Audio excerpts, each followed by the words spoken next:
Welcome! This is episode 8 of our High Street Youth DNA groups. We are going over 2 Peter now, and we're actually diving into chapter 2. So, to start out, I have a little story for you guys. So, I used to run track. I consider myself a little star. Just kidding, not that good.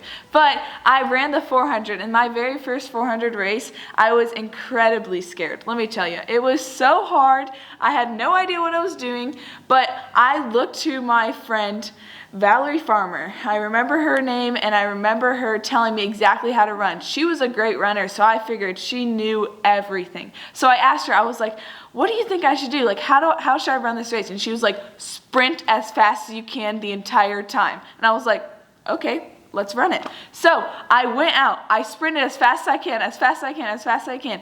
And I got to the 200 mark and I died. So I was in front and then I slowly drifted to the back. I got 5th place. It was a pretty good time. But I trusted Valerie Farmer with my life of running in the 400.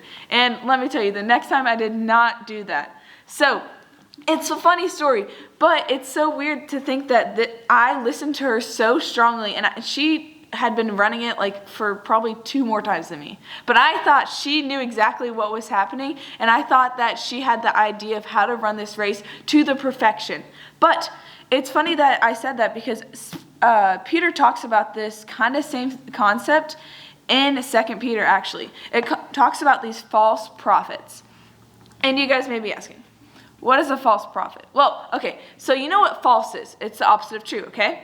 So a prophet is like a teacher.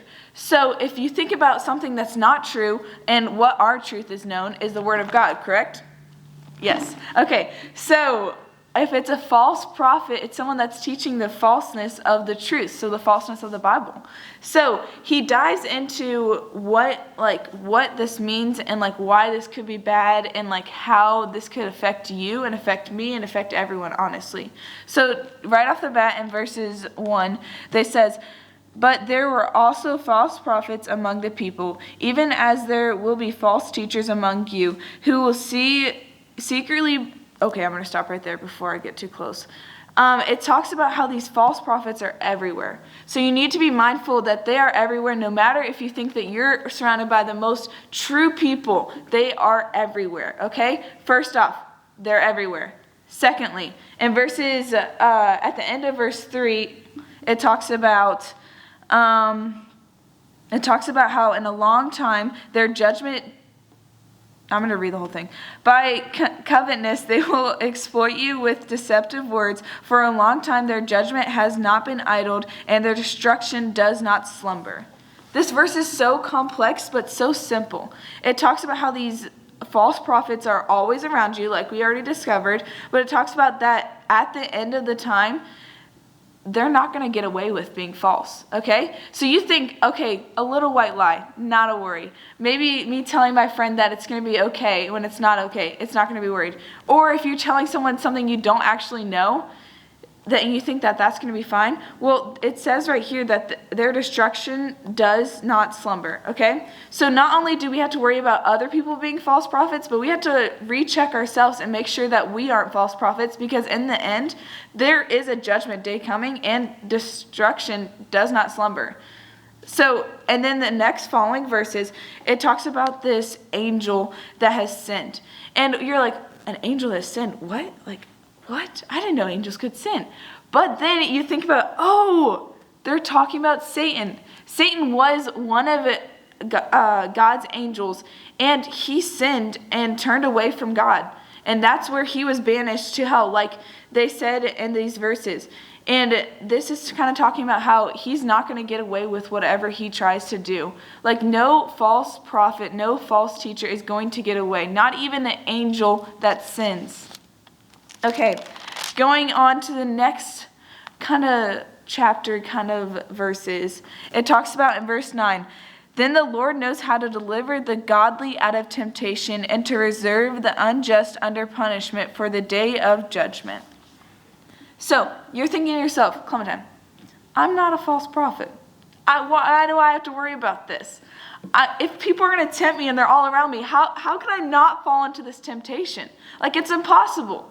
Well, it says that God's going to be protecting you. He knows how to deliver his people out of this temptation. He is with you. He is walking there beside you, and he's going to help you. He wants you to be cautious, but know that ultimately God is with you, okay? Moving on, getting there very quickly, but at the end of verse 22, it talks about, they prove the truth of this proverb. The dog returns to the vomit, and another says, a washed pig returns to the mud. So this is in the NLT version because it kind of gives a clearer version. But it says, they provide the truth of this proverb. A dog returns to its mud, or a dog returns to its vomit, and it says, a washed pig returns to its mud. So you look at this and it says a washed pig returns to its mud. So all these pigs are, imagine them with me, all these pigs are dirty. And then you take them and you wash them and you make them all look all nice, shiny, whatever, and you bring them back in to their pen, they're going to go right back into that mud. And you're like, I just cleaned you. Why would you go back in the mud? Well, it's kind of like how we are sometimes. Like, we say that we're against all this sin and we say that we're going to get out of it, but we go right back into it. You think a false prophet? No, I'm not that. I'm not a false prophet. Well, have you ever gossiped before? Well, have you ever told someone a little white lie or done other things? Well, you say like, I'm not going to do that this time. This time I'm going to get out of it. But then you end up falling right back into it. And that's not how God is intended to be. He wants to help us. He wants to deliver us out of our own sin and out of our own unrighteousness. So I pray today that you can understand this and ask your DNA leader, how can I not be a false prophet? How can I avoid false prophets? Because I want to be the best I can be for God. So as we go into our DNA groups, I hope that you can ask these questions and really just encourage one another in speaking and being honest. But you're like, well, what's next week? Next week is our DNA party. Get excited. I'm excited. You should be too. We have lots planned. We're going to have a little competition between houses, so get excited for that one. But we have one more chapter in Peter that we're going to kind of go over. So there's 2 questions that we have to talk about. It says, what is this day of the Lord? And you're like, what's the day of the Lord? You'll find out next week. Okay, next one. As Christians, what are we to do until this day that they're talking about? I don't know. Maybe you should come back next week and figure it out. See you guys. Have a great DNA group.